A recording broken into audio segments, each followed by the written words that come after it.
Here's some sound about Davante Adams. And it started with Deshaun Jackson on the Colin Cowherd show talking about Davante Adams and Davante Adams' response.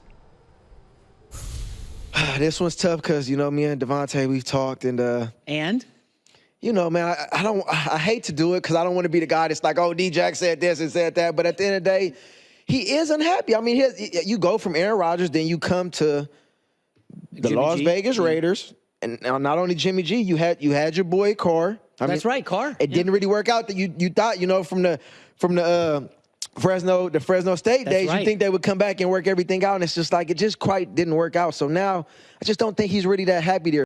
But at the end of the day, the facts are the facts, and that is not a fact. I've probably spoken to Deshaun Jackson maybe 3 or 4 times in my life, and I never had a conversation with him ever, and I put that on my kids. I've never spoken to him about anything. Only person I really talk to about my feelings in general is my wife probably, and she ain't out there leaking anything and dropping stuff like that in the media. So once again, whatever you see, if it ain't from the horse's mouth, it's probably so.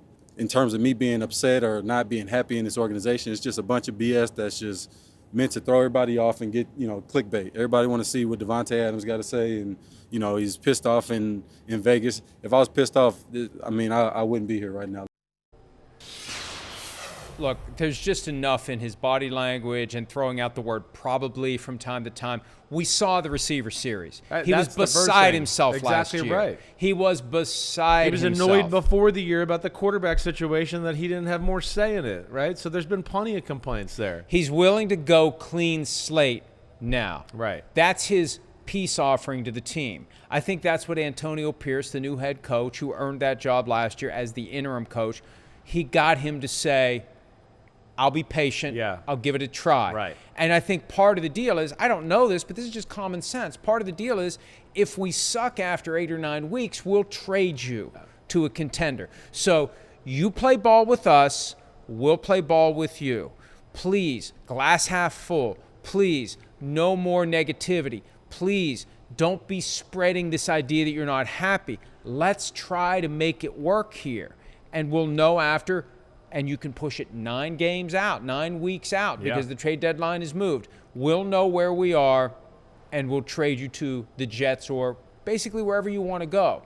I feel like he's circling the wagons here to try to keep it under wraps. And we know that what people will say at a podium can be very different from how they feel for strategic reasons. Yeah, we've seen that time and again. And I'm not saying that Davante Adams is lying. I'm just saying he's implementing the plan that I think is in place. Give us a chance to be better than we've been, and if we're not, we'll take care of you. Yeah, I agree with everything you're saying there, right? I think, of course, Antonio Pierce is like, wait, I don't want to trade Davante Adams. It's my first year as a full-time head coach. He's one of our best players. I don't want to do that, right?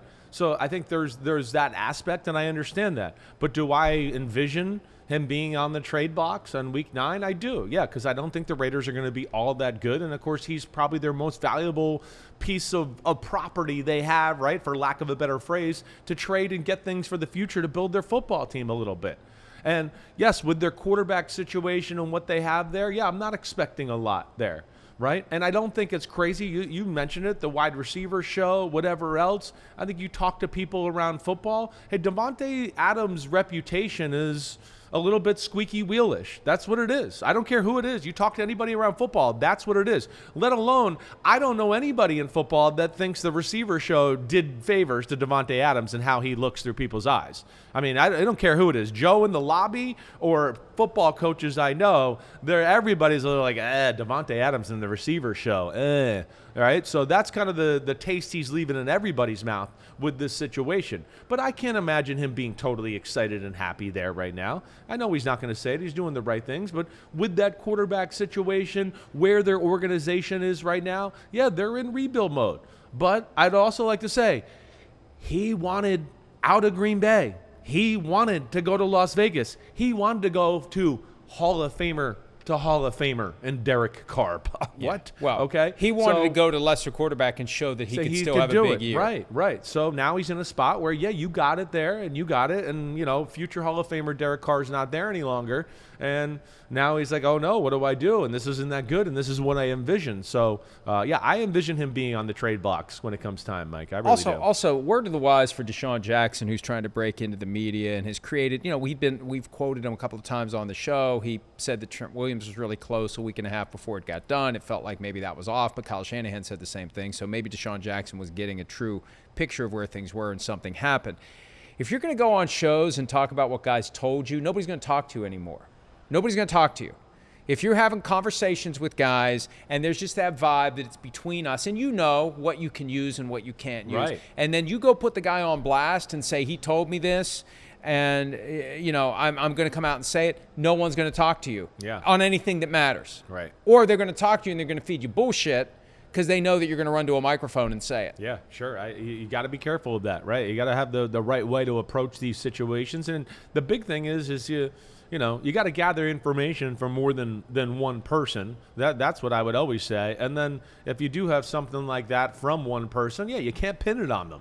You can't, right? That's definitely a no-no. And you're not going to get anybody to talk to you honestly, off the record or anything if you're, like you said, going to go expose them on live TV. I think the way this plays out is the Raiders are going to have a hard time. Right. I love Gardner Minshew, right, and he almost took the Colts to the playoffs last year. Yeah. They took it all the way to Week 18. Right. Players love him. And that's why I think Antonio Pierce has managed to convince Davante Adams it's different than last year. I agree with you there. This guy's better than Jimmy Garoppolo. He's going to rally the team. We're going to win some games. We're going to be better than people think we are. And if we're not, we will take care of you.